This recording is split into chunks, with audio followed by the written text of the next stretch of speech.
அதிமுக பொதுச் செயலாளராக எடப்பாடி பழனிசாமி தலைமை ஏற்பதால் கட்சிக்கு எந்த பின்னடைவும் ஏற்படாது என்றும் வரும் நாடாளுமன்ற தேர்தலில் புதுச்சேரி உட்பட 40 மக்களவைத் தொகுதியிலும் அதிமுக வெற்றி பெற வாய்ப்பாக அமையும் என்றும் அதிமுக எம்பி தம்பிதுரை தெரிவித்துள்ளார். அவருடன் நமது செய்தியாளர் வேல்முருகன் நடத்திய விறுவிறுப்பு பேட்டியை தற்போது பார்ப்போம். ஜெயலலிதா அவர்கள் சட்ட ரீதியாக ஒவ்வொரு விஷயத்தையும் முன்னெடுத்து அதில் வெற்றி காணக்கூடிய வகையில் இப்போ எடப்பாடி பழனிசாமி அவர்களும் அந்த மாதிரியான ஒரு வரிசையில் வந்திருக்கிறார். இது எப்படி பார்க்குறீங்க? உங்களுக்கு தெரியும், எடப்பாடி பழனிசாமி அவர்கள் 4 ஆண்டு முதலமைச்சராக பணியாற்றினார். அதற்கு முன்பு சட்டமன்ற உறுப்பினராக நாடாளும் பணியாற்றியிருக்கிறார். ஒரு சாதாரண விவசாய குடும்பத்தைச் சேர்ந்தவர். அவர் கழகத்தினுடைய ஒவ்வொரு தொண்டருடைய மனதை புரிந்து கொண்டவர். ஆகவே புரிந்து கொண்டவர் அவர் அதற்கேற்ப அம்மா அவர்கள் எப்படி நீங்கள் சொன்னது போல ஒவ்வொரு காலகட்டத்திலும் பல சோதனைகளை சந்தித்து வெற்றி பெற்றார்களோ அதுபோல எடப்பாடி பழனிசாமி வெற்றி பெறுவது உறுதி. அதில் எந்த சந்தேகம் கிடையாது. இப்போ அவருக்கு முன்னாடி இருக்கக்கூடிய சவால்கள் என்ன? குறிப்பா திமுக இப்போ ஒரு வலுவான ஒரு கட்சியாக இருக்கிறது. கடந்த முறை ஆட்சியிலிருந்து பதவி இழந்திருக்கக்கூடிய நிலையில இப்போ அடுத்து வரக்கூடிய சூழல்களில் எந்த மாதிரி அவர் எதிர்கொள்ளணும், நீங்க அதை எப்படி பாக்குறீங்க?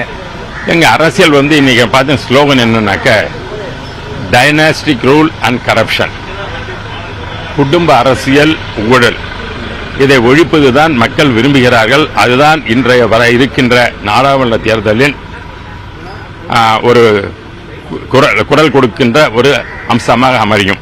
இன்றைய திமுக ஆட்சியானது இரண்டும் குடும்ப அரசியலும் மக்களால் வெறுக்கப்படுகின்ற ஒரு அரசு கட்சியாகவும் ஆட்சியாகவும் அதே நேரத்தில் ஊழல் மிகுந்த ஒரு ஆட்சியாகவும் இருந்து கொண்டிருக்கிறது.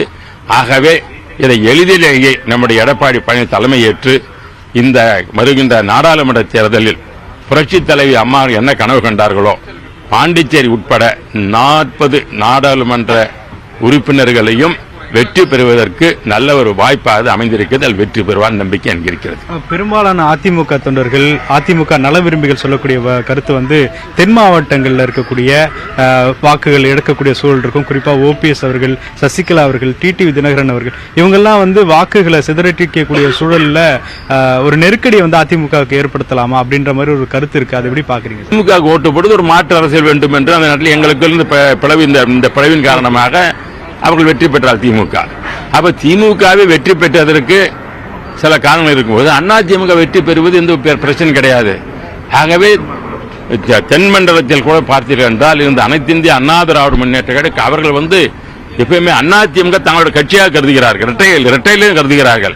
ஆகவே எந்த பின்னடைவும் அனைத்து இந்திய அண்ணா திராவிடம் ஏற்படாது என்பது என்னுடைய கருத்து.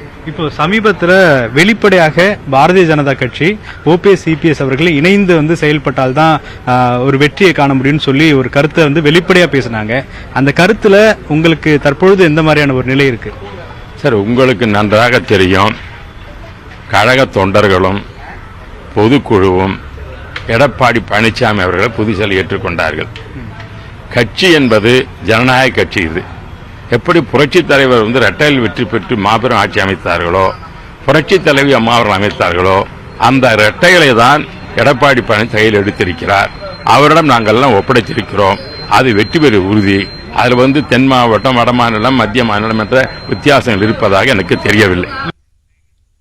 சிறு இடைவேளைக்கு